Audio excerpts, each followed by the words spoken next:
Quantas vezes você, por brincadeira, ou até mesmo para consertar burradas, desejou conseguir a habilidade de voltar no tempo?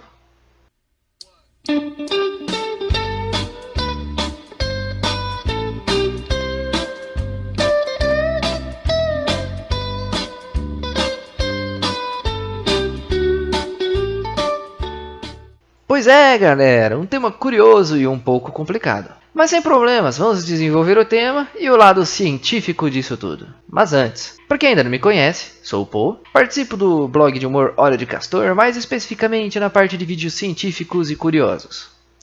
E esses vídeos estão aqui no canal. Este é o Castor Ciência, onde o conhecimento nunca é demais. A cada 2 semanas, um vídeo novo é publicado no YouTube, com um tema sugerido ou uma pergunta feita nos comentários dos vídeos anteriores, ou até mesmo um tema escolhido por mim. Mas antes de mais nada, deixo claro aqui que o Castor Ciência é apenas um hobby. Para aprender direitinho as coisas vão sempre para a escola. Vamos lá. Voltar no tempo. Imaginem as possibilidades. Conhecer lugares históricos. Visitar antigas civilizações já desaparecidas. Conseguir ver os dinossauros ainda em vida. Ou então, ao invés de voltar, quem nunca quis avançar para o futuro? Ter a oportunidade de ver como estará a civilização daqui a 1000 anos? Como será o futuro do planeta Terra e os seres que aqui estão habitando? Ou até mesmo, como será o universo em sua própria imensidão? Bem, eu te digo que tem uma forma muito fácil de viajar no tempo. E ela é não fazer nada. Agora mesmo, você já está viajando ao futuro em uma velocidade de 1 segundo por segundo. Bom, mas essa forma de viajar no tempo é um tanto quanto chata, não é? Para tentar deixar essa viagem mais divertida, eu acho que devemos falar da relatividade. A teoria da relatividade de Albert Einstein diz que o tempo e espaço são relativos, dependendo do ponto de vista do observador. Por exemplo, o tempo passa mais devagar para um objeto que se desloca em uma grande velocidade. Por isso, imagine a seguinte situação. Irmãos gêmeos idênticos estão se despedindo um do outro em um centro espacial. Ambos, obviamente, têm a mesma idade, mas um deles está prestes a sair em uma viagem pelo espaço por um período de 10 anos. Agora vamos avançar esses 10 anos no tempo. Quando o gêmeo astronauta, que viajou no espaço por 10 anos, em uma velocidade próxima à velocidade da luz, finalmente retornar à Terra, ele vai se encontrar com seu irmão gêmeo e vai perceber que seu irmão gêmeo está muito mais velho do que ele. Isso é normal, porque para o gêmeo que continuou aqui no planeta Terra, o tempo se passou muito mais rápido. Se no espaço o período total foi de 10 anos, aqui no planeta Terra se passaram muitos mais anos. A noção do tempo, portanto, é relativa. E esse fenômeno chama-se dilatação temporal. Tá bom, mas isso então é ficção científica ou é coisa de filme, não é? Isso não pode acontecer realmente. Será mesmo? A verdade é que sim, isso pode acontecer. O experimento que melhor demonstrou esse efeito da dilatação temporal não se utilizou de irmãos gêmeos, mas sim a 2 relógios idênticos. Isso foi em 1971, onde foi colocado um relógio atômico. O que é um relógio atômico? O tipo de relógio mais preciso que existe. E ele foi colocado a bordo de um avião comercial. Mas antes dele decolar, ele foi sincronizado perfeitamente com um outro relógio atômico que ficou aqui na Terra, né? O relógio do avião permaneceu voando por mais de 40 horas. E depois de toda essa viagem, ele aterrissou no mesmo ponto em que partiu para a viagem. Então os 2 relógios foram comparados novamente. E sabem o que se observou? O relógio que ficou no chão e não saiu voando estava adiantado em 273 nanosegundos, que é esse número aí na tela em segundos. O que acontece é que esses relógios são extremamente precisos. Então, na verdade, ele não estava adiantado. O que aconteceu foi que o relógio que esteve por 40 horas viajando no avião havia viajado no tempo, mesmo por uma pequena diferença. Esse efeito do tempo foi observado diversas outras vezes desde sua comprovação em 1971. Os astronautas que vão para a Estação Espacial Internacional têm observado como seus relógios se desincronizam em relação aos outros que estão no planeta Terra, conforme se passam os dias na estação. De fato, um astronauta que está na Estação Internacional Espacial há 6 meses, quando voltar ao planeta Terra, vai ser 0,007 segundos mais jovem. Foi observado também que os satélites artificiais que voam sobre nossas cabeças também estão viajando no tempo da mesma forma. Por isso, em sua fabricação, eles são feitos com relógios modificados para que o tempo passe diferente do nosso, mas que ele sempre se mantenha sincronizado com os relógios da Terra. O problema nisso tudo é que estamos falando em uma escala de nanosegundos. Então a dúvida maior é se é possível viajar além dos nanosegundos, se é possível viajar anos no tempo. Matematicamente, podemos dizer que temos a solução. O fator de Lorentz é uma expressão utilizada nas equações da teoria da relatividade. Ele mede a magnitude da variação do tempo para distintos observadores. Então, nessa equação, o v é a velocidade de um objeto, por exemplo, de uma nave espacial, e o c é a velocidade da luz no vácuo, ou seja, lá no espaço. Graças a essa equação, sabemos que se queremos viajar no tempo, devemos aumentar o v, ou seja, devemos aumentar a velocidade.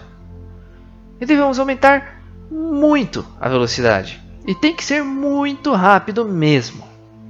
Evidentemente que nós seres humanos não podemos propriamente fazer muita coisa. Mas as máquinas podem nos ajudar bastante para alcançar altíssimas velocidades. Se conseguíssemos construir uma máquina que fosse muito rápida, mais rápido incrivelmente demais mesmo, então teríamos uma máquina do tempo. Mas quão rápido deveríamos ir se quiséssemos viajar bastante para o futuro? A proporção é mais ou menos assim. Se conseguíssemos construir uma máquina que viajasse a 90% da velocidade da luz, e a velocidade da luz é essa que está aí na tela, sabe o quanto nós viajaríamos? Aproximadamente 2,3 vezes mais rápido do que o tempo normal na Terra. Ou seja, em velocidade quase que extrema, só conseguiríamos avançar o dobro do tempo que se passou na Terra. Então, se vocês quiserem realmente fazer uma viagem interessante pelo tempo, você tem que conseguir viajar muito mais rápido do que isso ainda. Acho que está bem claro que a construção de uma máquina assim nos tempos de hoje está muito fora das possibilidades técnicas da nossa civilização. Resumindo, o que falamos até agora, dá para viajar para o futuro, mas temos que conseguir construir uma máquina que viaje a velocidades muito altas. Então ferrou, né? Calma lá. Existe uma segunda forma de viajar ao futuro. Essa segunda forma é possível graças à dilatação gravitacional. Essa outra forma funciona da seguinte maneira. Para os corpos que estão em zonas com um potencial gravitacional mais alto, o tempo passa mais devagar. Esse efeito é responsável pela teoria de que sua cabeça seja mais velha do que seus pés. Entenderam? Logo, por estar mais perto da Terra e sofrer menos efeito da gravidade da Terra, seus pés estariam viajando no tempo para o futuro em relação à sua cabeça. Nesse caso falando, a própria Terra é quem cria o potencial gravitacional. Mas de novo, essa diferença é muitíssimo pequena. Existem locais no universo em que esse efeito seria algo muito maior, como por exemplo, nos buracos negros. Olha só como funciona. Se tivesse um objeto orbitando um buraco negro por um tempo de algumas horas, para quem estivesse fora desse campo gravitacional do buraco negro, essas horas seriam na verdade anos. Agora, aposto que os mais criativos já estão pensando, e se conseguíssemos construir uma supernave que beirasse a velocidade da luz e ao mesmo tempo ela conseguisse orbitar no buraco negro? Bom, nesse caso teríamos realmente uma máquina do tempo que fosse muito para o futuro. Bom, até agora só falamos em ir para o futuro, não é? Mas e o passado? Conseguiríamos voltar? Bom, esse tema é bem mais complicado. A verdade que sabemos hoje é que para se viajar para o passado, seria necessário viajar por um buraco de minhoca. Hein? Aqueles buracos que a minhoca faz no chão? Não. Não é nada disso. Buracos de minhoca são atalhos hipotéticos pelo espaço-tempo, também conhecidos como pontes de Einstein-Rosen, assim chamados em homenagem a Albert Einstein e Nancy Rosen, que os previram em 1935. Esses buracos de minhoca seriam como uma ponte entre dois lugares muito distantes, ou entre dimensões ou universos. Em cada um desses lugares existiria uma boca.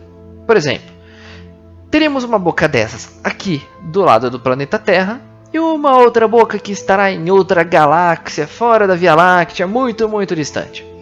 Em teoria, se você entrasse na boca que está aqui do lado da Terra, você atravessaria uma ponte que te levaria diretamente até a boca que está em outra galáxia. Isso em um pouco tempo, sem ter que atravessar por todo o universo. Isso tudo é uma teoria, não existe nada prático nisso. Mas se estivéssemos em algum ponto distante do universo e entrássemos em um buraco de minhoca acelerado à velocidade da luz, quando saíssemos do outro lado desse buraco, em algum local perto da Terra, teríamos viajado para o passado do planeta Terra. Por quê? É a seguinte, foco, vamos lá. Porque quando entramos nesse buraco, estávamos acelerados na velocidade da luz em relação ao buraco do lado da Terra em que permaneceu parado. Logo, o lado do buraco acelerado estaria no futuro em relação ao buraco da Terra. E ao entrar em um buraco do futuro e sair em um buraco que não chegou ainda no futuro, isso seria o passado. Eita, isso é muito difícil de explicar. Mas relaxem, é muito complicado disso realmente acontecer. Uma das maiores limitações técnicas que existem para uma máquina do tempo é que só poderíamos viajar no tempo até o momento em que se criou a máquina do tempo. Nunca mais do que isso. Um paradoxo falado pelo físico Stephen Hawking dizia: porque nunca tivemos visitantes do futuro? Não é? Você poderia ver visitantes do futuro voltando para nos visitar, conhecer? Bom, uma possibilidade de uma viagem ao passado por si só já gera uma infinidade de paradoxos. Uma dessas possibilidades, que é a mais conhecida, é a seguinte situação. Uma pessoa viajaria ao passado. Lá ela encontra com o seu avô e então essa pessoa mata o avô. Isso, em teoria, faria com que o nosso assassino não pudesse continuar existindo, já que seu antepassado está morto. Por isso, acredita-se que isso é um sinal de que realmente as viagens ao passado são impossíveis. Até porque também existe a possibilidade de que ao se fazer uma viagem ao passado se criasse um universo paralelo.